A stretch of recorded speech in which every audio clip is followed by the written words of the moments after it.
Hello friends, let's enjoy study with Pawan channel में आपका स्वागत है।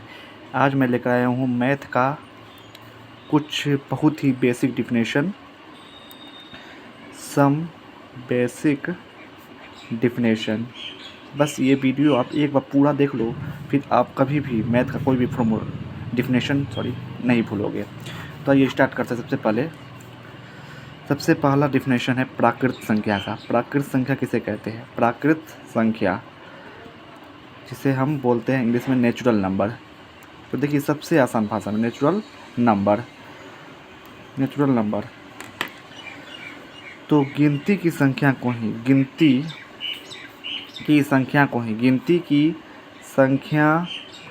ही प्राकृत संख्या कहा जाता है। प्राकृत संख्या कहा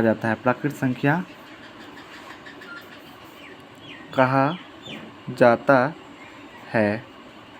जैसे हो जाएगा आपको 1 2 3 4 5 डॉट डॉट इसी तरह फिर आगे बढ़ते चले जाएंगे।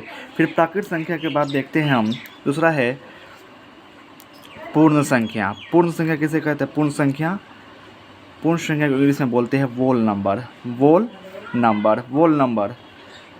नंबर। शून्य सहित गिनती की संख्या को शून्य सहित गिनती की संख्या को शून्य सहित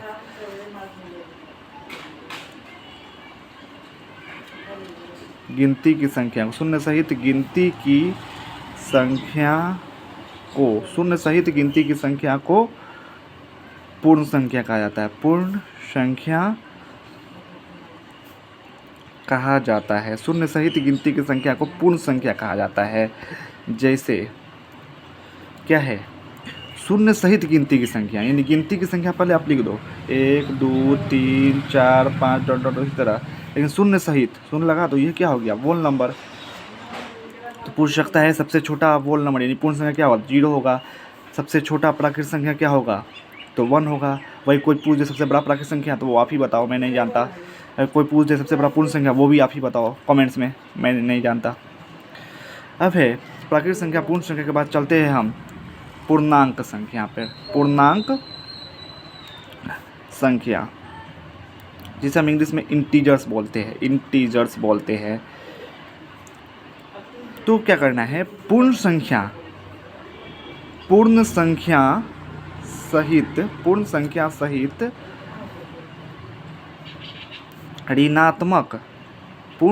सहित ऋणात्मक प्राकृत संख्याओं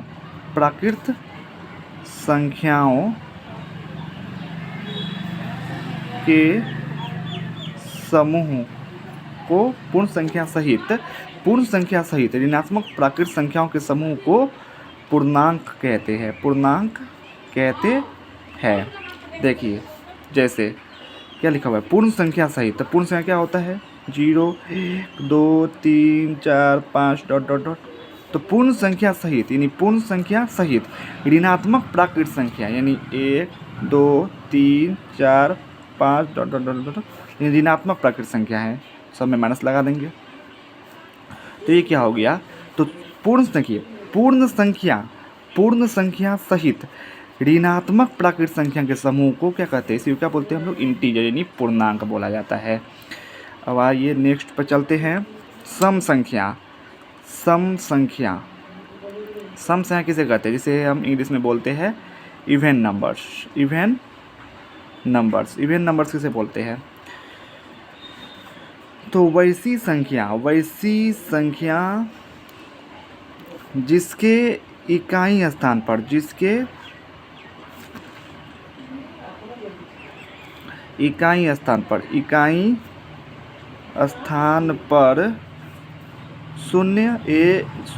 2 4 6 8 आवे, वही क्या हो जाएगा? सम संख्या। या फिर बोल सकते हो वैसी संख्या जो 2 से पूर्णतः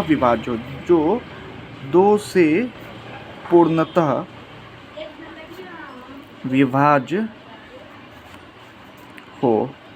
जैसे देख लीजिए आप, 246 इकाई स्थान पर क्या आ रहा है? 6 आ रहा है। क्या बोले? इकाई स्थान पर 0 2 4 6 8 कुछ भी आवे वो क्या होगा, सम संख्या होगा। इकाई स्थान पर 6 आ रहा है तो ये क्या है, सम संख्या है। 1008 ये सम संख्या है कि नहीं है, तो इकाई स्थान पर क्या आ रहा है, 8 आ रहा है, तो ये भी क्या है, एक सम संख्या। बस इकाई अंक से मतलब है, बाकी किसी से मतलब हमको नहीं है। फिर अगर कोई बोल दे कि 5120 ये सम संख्या है कि नहीं है, तो देखिए इकाई स्थान पर 0 2 4 6 8 कुछ भी आवे, लेकिन क्या आ रहा है, 0 आ रहा है, तो ये भी क्या होगा, एक क्या होगा, सम संख्या होगा। तो ये भी क्या है, सम संख्या है। जैसे अगर पूछ दे कोई कि 1 1 1 2 ये है कि नहीं सम संख्या, तो देखिए इकाई स्थान पर क्या आ रहा है, 2 आ रहा है, तो ये भी क्या होगा, एक सम संख्या होगा। चलिए सम संख्या के बाद हम पढ़ते हैं आगे विषम संख्या पे। विषम संख्या जिसे हम इंग्लिश में ओड नंबर बोलते हैं, ओड नंबर्स बोलते हैं। तो ठीक इसका अपोजिट हो जाएगा विषम संख्या। तो क्या है यहाँ, वैसी संख्या जिसके इकाई स्थान पर 0 2 4 6 8 आवे वह सम संख्या होगा। इसमें कर देंगे वैसी संख्या जिसके इकाई स्थान पर, जिसके इकाई स्थान पर 0 2 4 6 8 ना आवे। या फिर बोल सकते हो आप, यहाँ बोल रहा है वैसी संख्या जो 2 से पूर्णतः विभाज्य हो वह सम संख्या होगा। या बोल सकते हो इसमें कि वैसी संख्या जो 2 से, वैसी संख्या जो 2 से पूर्णतः विभाज्य ना हो, पूर्णतः विभाज्य ना हो। जैसे हो जाएगा, देखिए आप 131 सबसे पहले आप देखिए कि वैसी संख्या जिसके इकाई स्थान पर 0 2 4 6 8 न आवे, तो इकाई स्थान पर क्या है, 1 है, तो ये क्या हो जाएगा, 0 2 4 6 8 नहीं आ रहा है, तो ये क्या हो जाएगा, विषम संख्या हो जाएगा। फिर नेक्स्ट ले लेते हैं संख्या 1009 ले लेते हैं। देखिए यहाँ पर भी वैसी संख्या जिसके इकाई स्थान पर 0 2 4 6 8 न आवे, तो इकाई स्थान पर 0 2 4 6 8 नहीं आ रहा है, तो ये भी क्या हो जाएगा, एक विषम संख्या हो जाएगा। लास्ट एग्जाम्पल ले लेते हैं 4197, तो क्या बोल रहा है, इकाई स्थान पर 0 2 4 6 8 ना आवे, देखिए इकाई स्थान पर 7 आ रहा है, 0 2 4 6 8 नहीं आ रहा है, ये भी क्या हो जाएगा, एक विषम संख्या हो जाएगा। चलिए अब आगे बढ़ते हैं। विषम संख्या के बाद आते हैं अब हम परिमेय संख्या, जिसे हम रेशनल नंबर बोलते हैं। कौन सा डिफिनेशन होगा ये, छठा डिफिनेशन हो जाएगा परिमेय संख्या। परिमेय संख्या क्या होता है, जिसे हम इंग्लिश में बोलते हैं रेशनल नंबर्स बोलते हैं, जिसे हम, यानी परिमेय संख्या। तो वैसी संख्या जिसे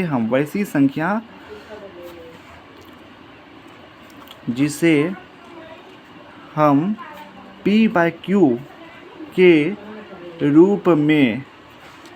रूप में लिख सके, जहाँ ये भी ज़रूरी है, बहुत ज़रूरी, जहाँ ये यहाँ तक नहीं होगा, P/Q के रूप में लिख सके, इसके बाद भी ये लिखना ज़रूरी है, बहुत ज़्यादा ज़रूरी है ये, जहाँ Q जो है वह नॉट इक्वल टू 0 होना चाहिए। देखिए जैसे समझिए इसका मतलब क्या लिखे है, जैसे हो गया आपको 2/3, तो हम इस संख्या का किया हम P/Q के फॉर्म में लिख दिए, लेकिन क्या है Q यानी 3 क्या है, नॉट इक्वल टू 0, यानी नीचे वाला पार्ट यानी हर जो होना चाहिए वो 0 नहीं होना चाहिए। इसके बाद कुछ भी हो सकता है, 2/3 हो गया, जैसे आपको 9/7, इसको भी P/Q के फॉर्म में लिख सकते हैं, लेकिन नीचे वाला क्या होना चाहिए, 0 नहीं होना चाहिए।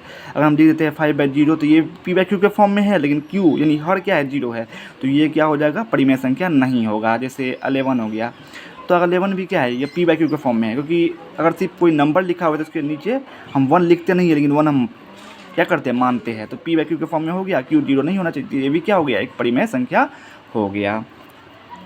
अब नेक्स्ट चलते हैं अपरिमेय संख्या। 7वां डिफिनेशन है अपरिमेय संख्या,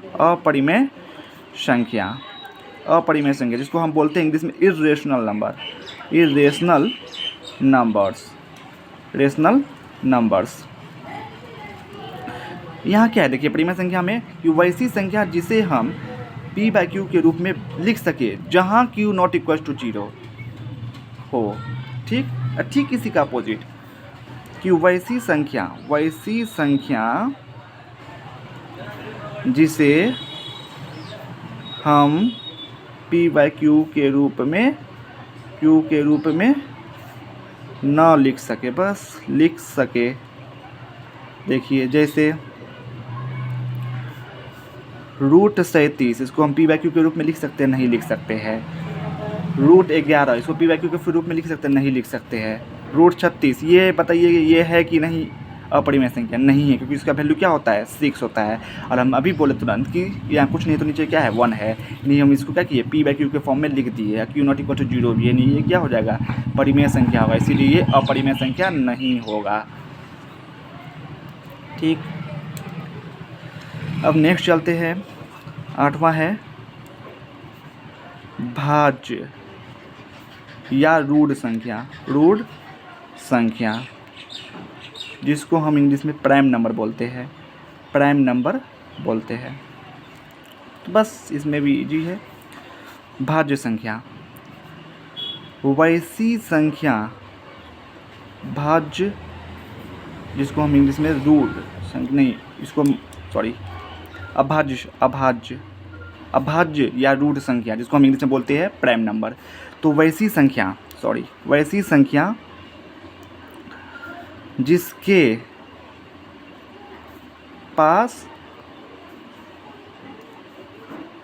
केवल 2 गुणनखंड हो, वह क्या हो जाएगा अभाज्य संख्या होगा। ठीक है, अभाज्य संख्या यानी रूट संख्या होगा। या दूसरा डिफिनेशन देख लीजिए कि वैसी संख्या जो केवल 1 से और स्वयं से विभाज्य हो, वह क्या हो जाएगा भाज्य संख्या हो जाएगा। अभाज्य संख्या यानी रूट संख्या यानी प्राइम नंबर हो जाएगा वो। जैसे देखिए, जैसे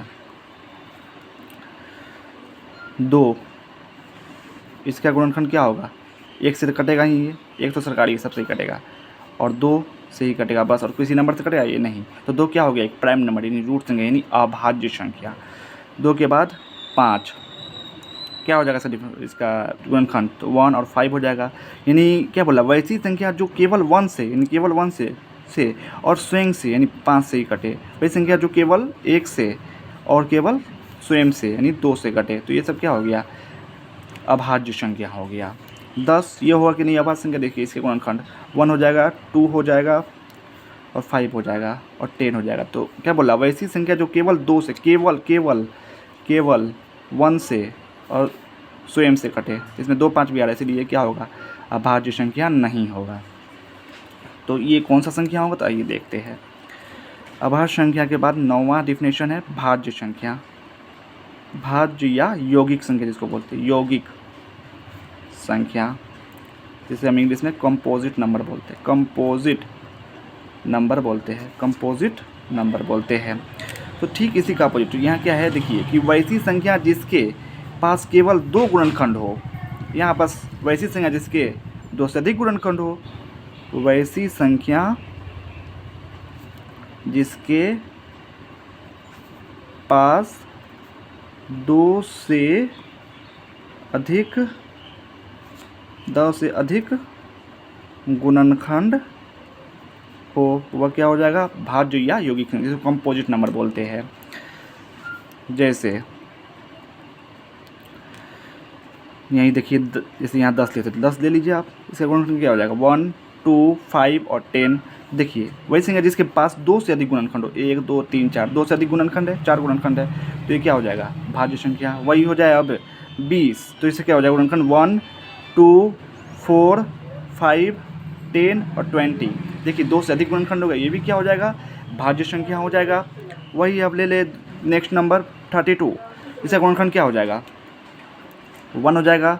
1 तो सब में होगा, 1 सरकारी है, 1 हो जाएगा, 2 हो जाएगा, 4 हो जाएगा, 8 हो जाएगा और उसके बाद 16 हो जाएगा, 32 हो जाएगा। देखिए 2 से अधिक गुणनखंड हो गया, तो ये भी क्या हो गया भाज्य संख्या।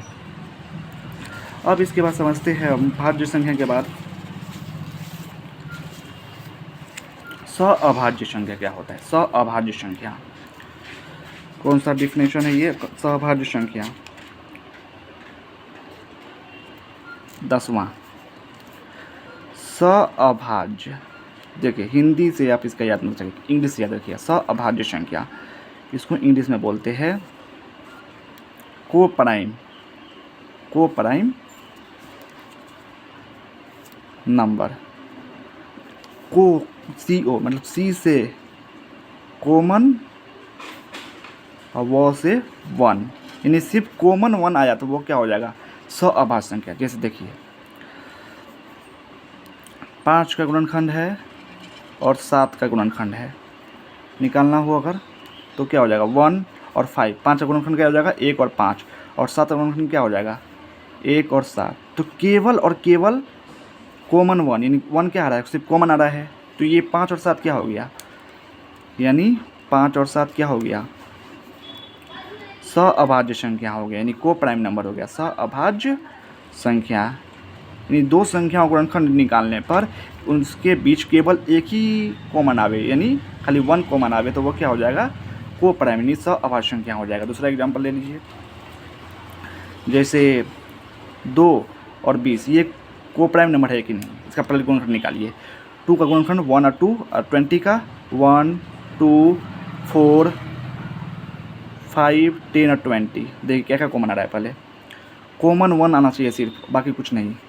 1 और 2, 1 भी कॉमन तो आ ही रहा है, लेकिन 2 भी कॉमन है, इसीलिए सअभाज्य संख्या नहीं होगा। नेक्स्ट एग्जांपल लेते हैं, 11 और 30, ये सअभाज्य संख्या है या नहीं। देखिए 11 का गुणनखंड 1 और 11 हो जाएगा, और 30 का 1 हो जाएगा, 2 हो जाएगा, 3 हो जाएगा, 5 हो जाएगा, 6 हो जाएगा, और उसके बाद 10 हो जाएगा, उसके बाद 15 हो जाएगा, उसके बाद 30 हो जाएगा। तो ये हो जाएगा 30 का गुणनखंड। लेकिन दोनों में कॉमन क्या आ रहा है, सिर्फ दोनों में कॉमन सिर्फ 1 आ रहा है। तो 11 और 30 क्या हो जाएगा, 11 और 30 क्या हो जाएगा, सअभाज्य संख्या है, सअभाज्य संख्या है, सअभाज्य संख्या है। बस आप एक बार इस वीडियो को पूरा देख लो अच्छे से, फिर आप कभी भी डेफिनेशन नहीं भूलोगे। वीडियो कैसा लगा कमेंट्स में ज़रूर बताइएगा, और वीडियो अगर अच्छा लगा तो प्लीज़ शेयर करें। मेरे channel let's enjoy study with Pawan channel को आप सब्सक्राइब करें। Thanks for watching.